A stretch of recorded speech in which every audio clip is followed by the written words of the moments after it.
اور میرے والد کا مقطع ہے اسی غزل کا کہ غرق ہونے سے بچے کتنے سفینے گوہر، غرق ہونے سے بچے کتنے سفینے گوہر، کام آیا میری کشتی کا بھنور میں رہنا۔ تو جن کی کشتی بھنور میں ہو اور وہ ڈوبنے والوں کو بچا رہے ہوں، مجھے بحرین میں شاعری کے حوالے سے ایک انتہائی مخلص شخصیت جناب احمد عادل کی یاد آتی ہے۔ احمد عادل صاحب سنجیدہ فکر کے شاعر، تخلیقی خلوص کے شاعر، تشریف لائیں اور اپنے کلام سے نوازیں۔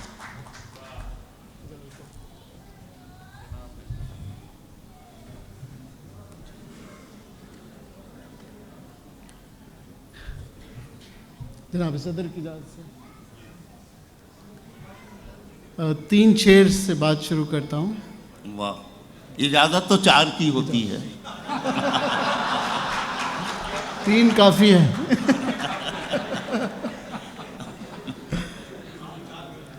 تجھ سے دوری میں عجب خوئے وفا ملتی ہے، تجھ سے دوری میں عجب تجھ سے دوری میں عجب خوئے وفا ملتی ہے، جذبہ شوق کو ایسے ہی جلا ملتی ہے۔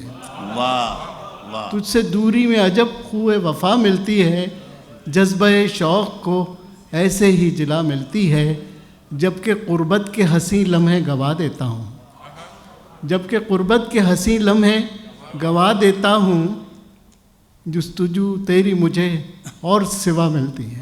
واہ، جستجو تیری مجھے اور سوا ملتی ہے، وہی جھونکا جو بجھاتا ہے بھڑکتے سے چراغ، کیا کہنا ہے؟ وہی جھونکا جو بجھاتا ہے بھڑکتے سے چراغ، اسی جھونکے سے الاؤ کو ہوا ملتی ہے۔ واہ واہ واہ واہ، ایک غزل اسی کے جھونکے سے اللہ کو ہوا ملتی ہے۔ واہ واہ، ایک غزل کے چند شعر۔ زندگی کے جو نشیب و فراز ہیں وہ سب کے لیے ایک سے ہوتے ہیں، مگر ہر ایک یہی سمجھتا ہے کہ وہ ان سے گزر رہا ہے الگ طور پر۔ تو مصروف رہ گزر تھی چلا جا رہا تھا میں، واہ، مصروف رہ گزر تھی چلا جا رہا تھا میں، پھر کیوں لگا کہ سب سے جدا جا رہا تھا میں۔ کیا کہنا ہے؟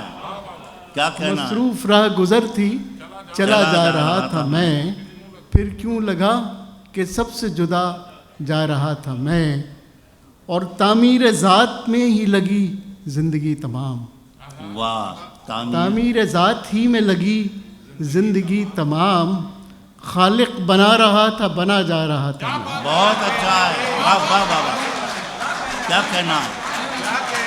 واہ واہ واہ، تعمیر ذات ہی میں لگی زندگی تمام، خالق بنا رہا تھا بنا جا رہا تھا میں، واہ واہ واہ، اور حاصل تھیں جن کو راحتیں وہ بھی فنا ہوئے، حاصل تھیں جن کو راحتیں وہ بھی فنا ہوئے، کیوں اپنی مفلسی سے ڈرا جا رہا تھا میں۔ ارے واہ، کیا کہنا ہے؟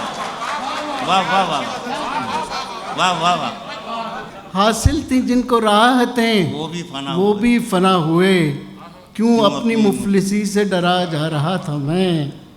اور ذرا یہ شعر دیکھیے کہ دریائے زیست کی یہی منزل تھی آخری، دریائے زیست کی یہی منزل تھی آخری، ایک بحر بے کراں میں گرا جا رہا تھا۔ دریائے زیست کی یہی منزل تھی آخری، ایک بحر بے کراں میں گرا جا رہا تھا میں، اور سمجھا تھا آئینے میں میرا عکس ہی نہیں، عکس ہی نہیں، سمجھا تھا آئینے میں میرا عکس ہی نہیں، ظاہر تھا اور سب سے چھپا جا رہا تھا میں، سمجھا تھا آئینے میں میرا عکس ہی نہیں، ظاہر تھا اور سب سے چھپا جا رہا تھا میں۔ اور فیض صاحب سے معذرت کے ساتھ، پہلے تو کوئے یار کی پھر دار کی طلب،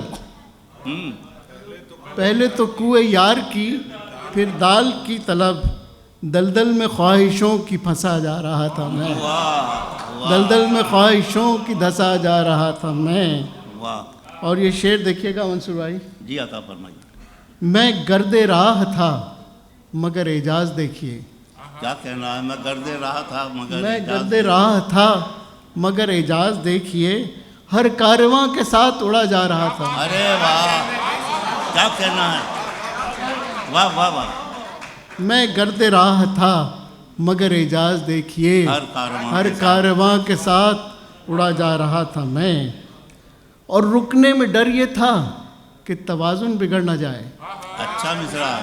رکنے میں ڈر یہ تھا، رکنے میں ڈر یہ تھا کہ توازن بگڑ نہ جائے، عادل اسی گماں میں چلا جا رہا تھا. واہ واہ واہ. بہت بہت شکریہ. واہ واہ واہ.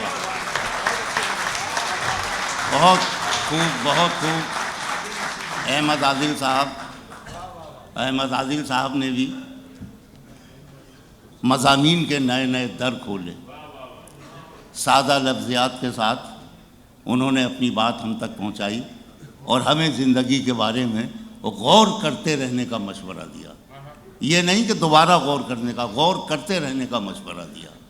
احمد عادل صاحب، بہت اچھی غزل، بہت مبارک ہو.